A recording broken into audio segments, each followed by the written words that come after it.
The Pacific Northwest of the United States and Canada, a wonderland of nature, epic scenery, breathtaking mountains, endless forests, windswept beaches, even volcanoes, and amazing cities that have influenced the wider world far beyond their isolated patch along the wild Pacific coast. And it is somewhat well known for its weather too. Dominated by wet winter westerlies blowing in from the Pacific each year, its exposed coasts feature some of the highest rainfall in the world and sport temperate rainforests. So when I briefly touched upon this region in my Secrets of World Climate series in the Mediterranean episode, it created some controversy. No way that's Mediterranean, it's oceanic, it's maritime west coast, like Britain and Ireland. And like so many others, I have to confess I had thought the same before I did my research into that series. So I thought I should devote an episode into the curious case of the Pacific Northwest climate, in this, the first of the cases in my climate casebook.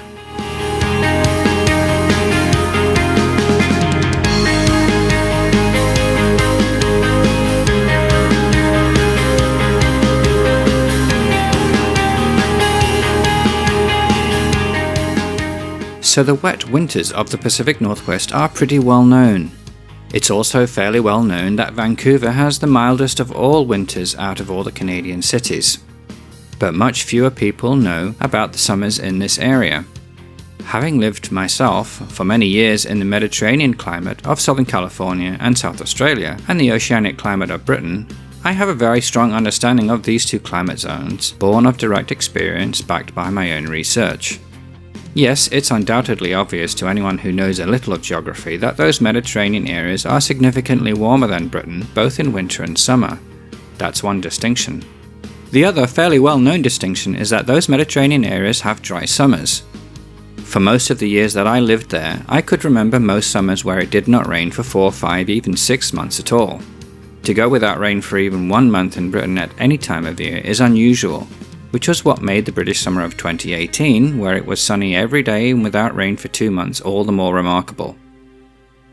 Britain is famous for its rain, and because Seattle, Portland and Vancouver are too, and because they lie at a similar latitude facing west to an ocean, the assumption is that they must also have the same climate, an assumption I also once made.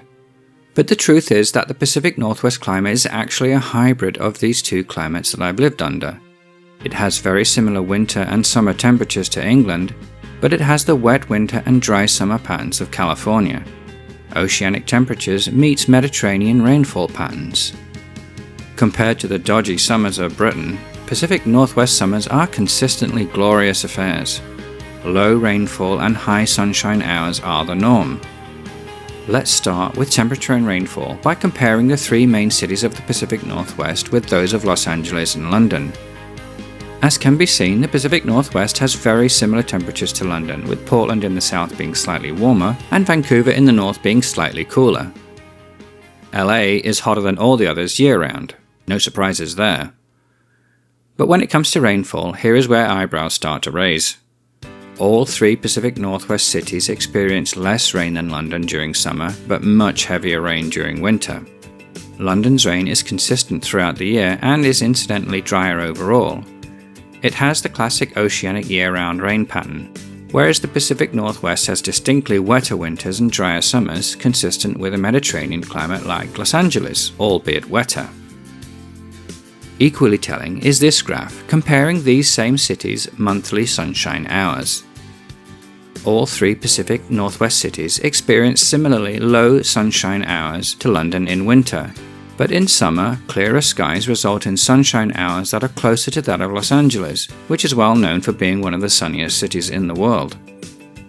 In general, we can see that there is a dramatic seasonal variation in sunshine in the Pacific Northwest compared to the consistently sunny LA and sadly rather dreary London. This climate type was actually known to Vladimir Köppen, and he designated this type with the letters CSB. C for mild temperatures, S for dry summer, B for warm summer.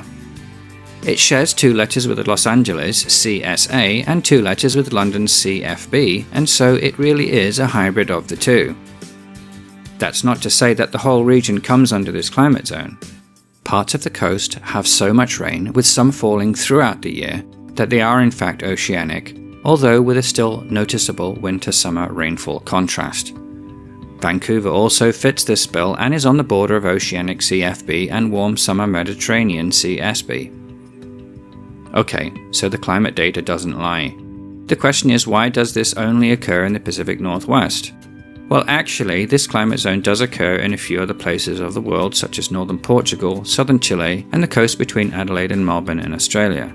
But these areas are either relatively underpopulated or don't have the global reach that the Pacific Northwest hubs do, so their stories of similarly heavy winter rains yet warm, dry and sunny summers have gone unnoticed, drowned out by the much larger and well-known CSA zones of the classic Mediterranean. Lashed by storm after storm from the Pacific in the winter, known locally as the Pineapple Express, the Cascades and Rocky Mountains further accentuate this rainfall from the west, dumping it on the coastal cities that lie on the western slopes. These same mountains block humid subtropical and continental air from bringing rains in the summer, influencing the Pacific Northwest high pressure to dominate the area during summer, guaranteeing relatively dry weather. And so we get the very wet winters reminiscent of the Scottish and Irish coasts in winter, but then summers almost as dry as those of California. It's a bit schizoid, a crossbreed, a mongrel of a climate.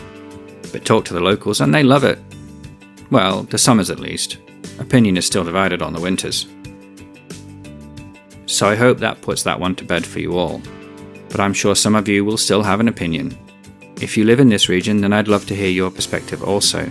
And if you have any other climate curiosities that you'd like me to look at, let me know in the comments. As always, if you enjoyed this and other videos of mine, please click the subscribe button so you don't miss future episodes. And don't forget to like and share this video. Thanks again for watching, and I'll see you in the next of the Climate Casebook series.